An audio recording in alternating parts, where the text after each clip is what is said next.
We purchased our Vanpa power station just over a year ago. This unit has been with us on all our outdoor trips, providing us with more than enough power to run our lights and fans, charge our cameras and phone batteries, as well as run a portable fridge freezer on trips where we needed to bring one along. It has two 5-volt USB ports at the front and a 12-volt car outlet port on the right side.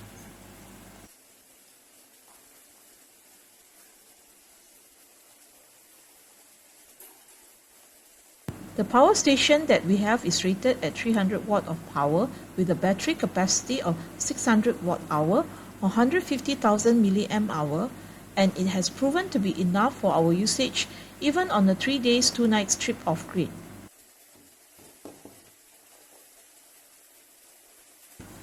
The left side has two AC ports and 3 switches for the display, AC power and the lights. You do not need to flick a switch to power the 12-volt and USB ports.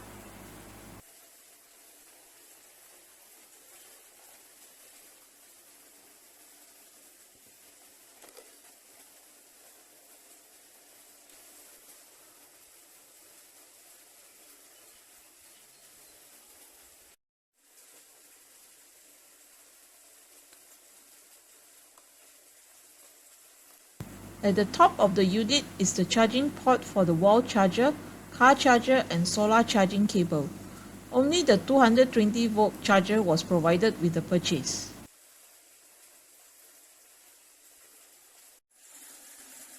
Before we got our Vanpa, we used to carry our sealed lead-acid 12 volt power station.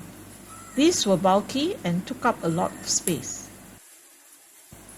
On one unit, I fitted a panel with a switch that powered the display and another switch that powered the system.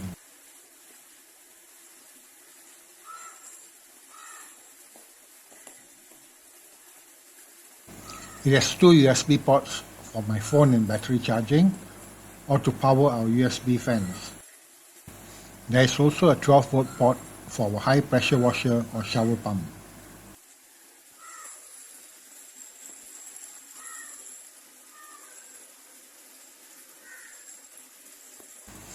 At the top, we have banana jack connectors for our lights and fans.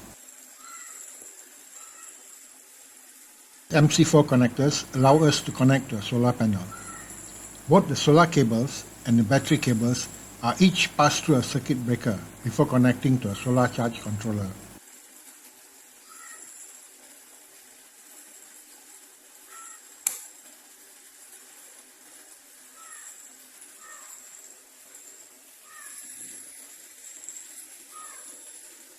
On top of one side, we have connectors to allow connection to another battery if we need to increase the charge capacity or to charge 2 batteries at the same time.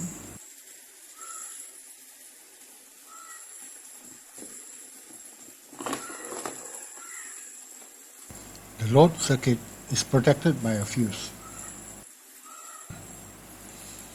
This is a 45 mAh lead-acid battery, which means that we can only use 22 mAh or 50% of its capacity.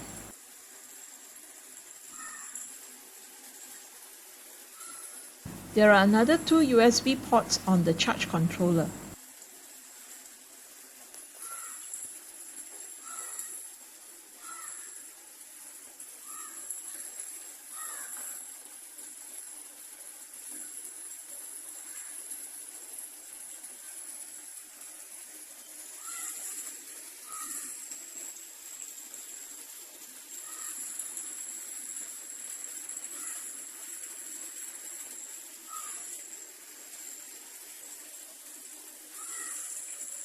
The second lead-acid battery power station is a more simple design.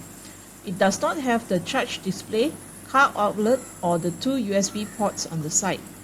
The top consists of a circuit board with a charge controller, banana jack connections and the solar cable connectors. The battery we have here is a 35 mAh one. Both the battery and load are protected with fuses. On the top of both sides are battery connectors.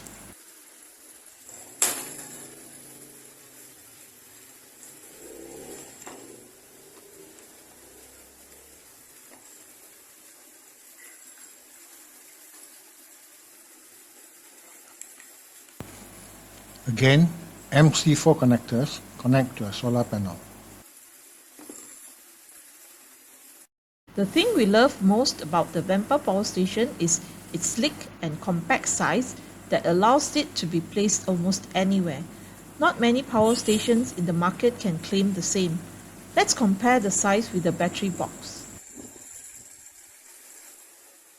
Its lightweight and simple looks are also reasons why we chose the Vanpa instead of other power stations. But the most important factors were the price and battery capacity.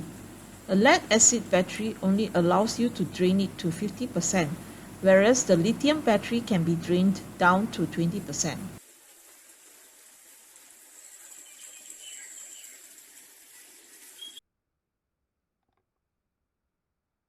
We sleep in the back of our car and have two fans that keep us cool throughout the night. There are times we need lights when we have to search for something. The Vanpa power station not only powers our fans and exterior lights, but the built-in lights on the power station is very convenient. Being small in size, we have the Vanpa next to us when we sleep. And unlike the lead-acid batteries, it does not release any unhealthy gases. We have even taken the Vanpa on our fishing trips on rackets. The absence of electricity makes the power station very handy for charging our batteries and powering fans.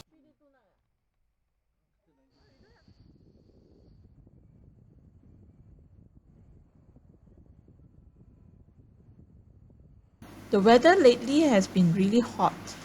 On a recent trip to a riverside resort in the jungles of Pahang, we need our fans running whenever we were at the chalet, as well as having to charge our phones and the batteries for our cameras. The Vanpa managed to handle this task thanks to splitter adapters that gave us more USB ports for all our needs.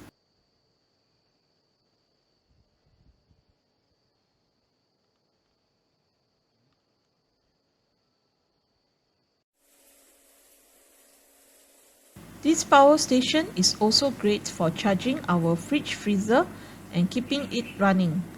This is important for those long trips where you need to keep your food frozen and ensuring you have cold drinks for those hot days.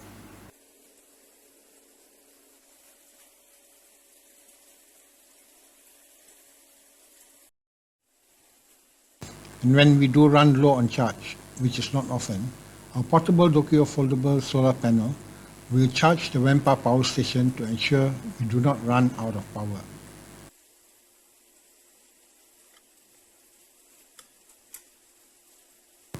Charging the power station with solar does not require the need for a solar charge controller. It already has one built in.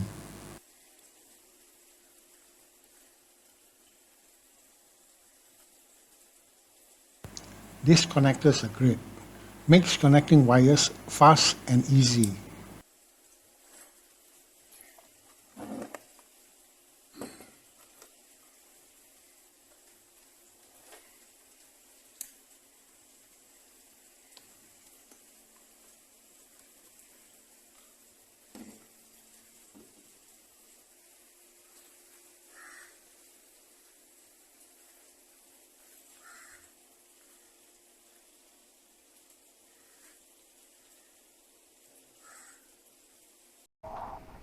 To test its performance after 1 year of usage, we are conducting a discharge test similar to when it was new.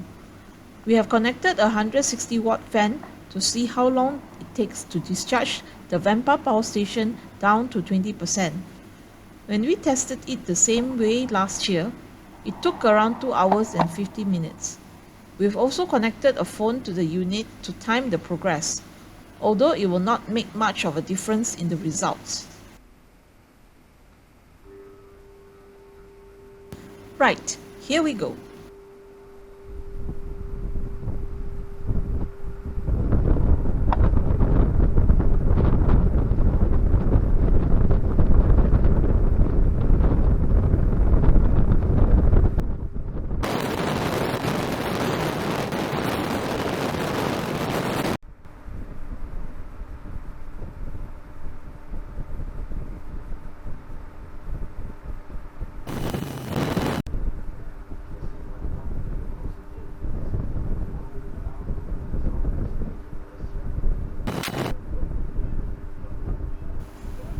Okay, here's where things get interesting.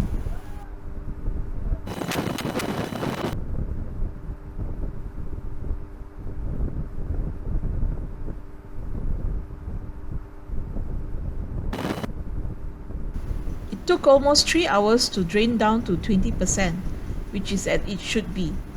160 watt times 3 hours is 480 watt hours, which is 80% of 600 watt hours. Now we are going to see how long it takes to recharge the Vanpa power station back to 100%. But before that, I'm going to drain the unit till it shuts down.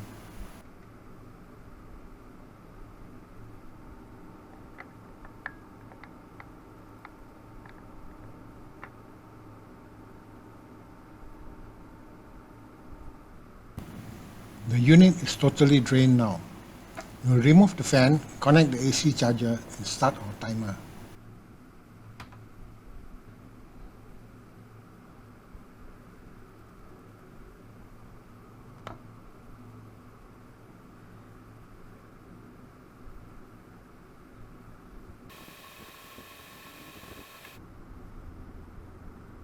It took 2 hours and 52 minutes to recharge the Vanpa using an AC charger.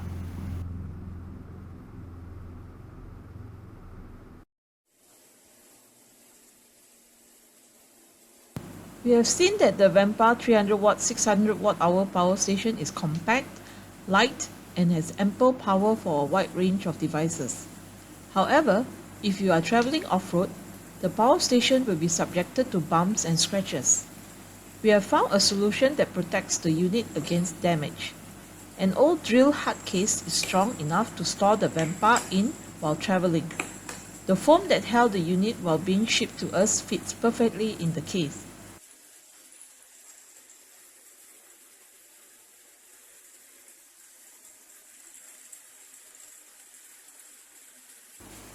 We had cut out the partitions, leaving only one section at the side. This serves as a storage compartment as well as prevents the power station from moving.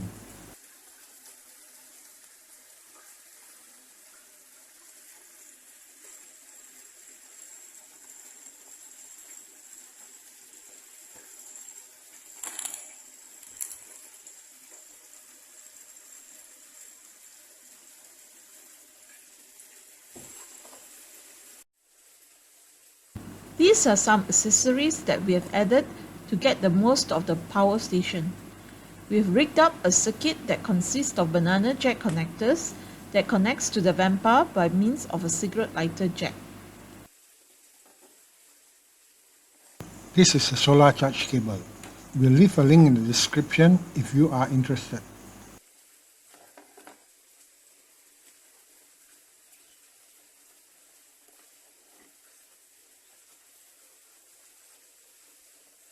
And this is a 5V USB to 12V cigarette lighter port adapter.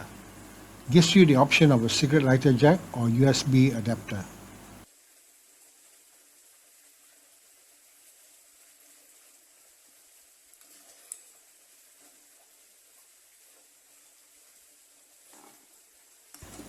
Of course, there are other options you can get.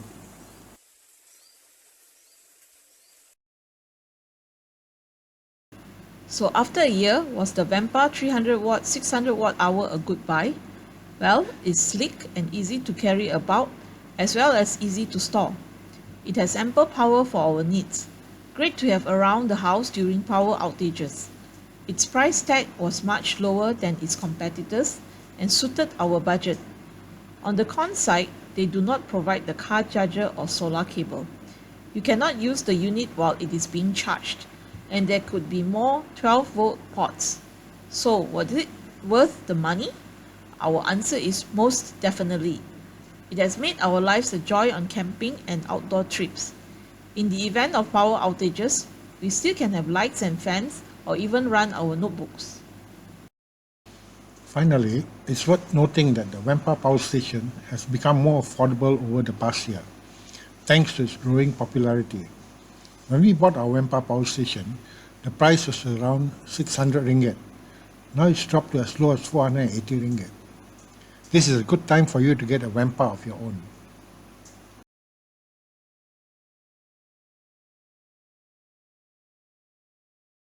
We hope you enjoyed this review. Please consider subscribing if you have not already done so. Also, we would appreciate if you could like and share this video if you found it helpful. And please comment as we would like to hear from you. Thanks!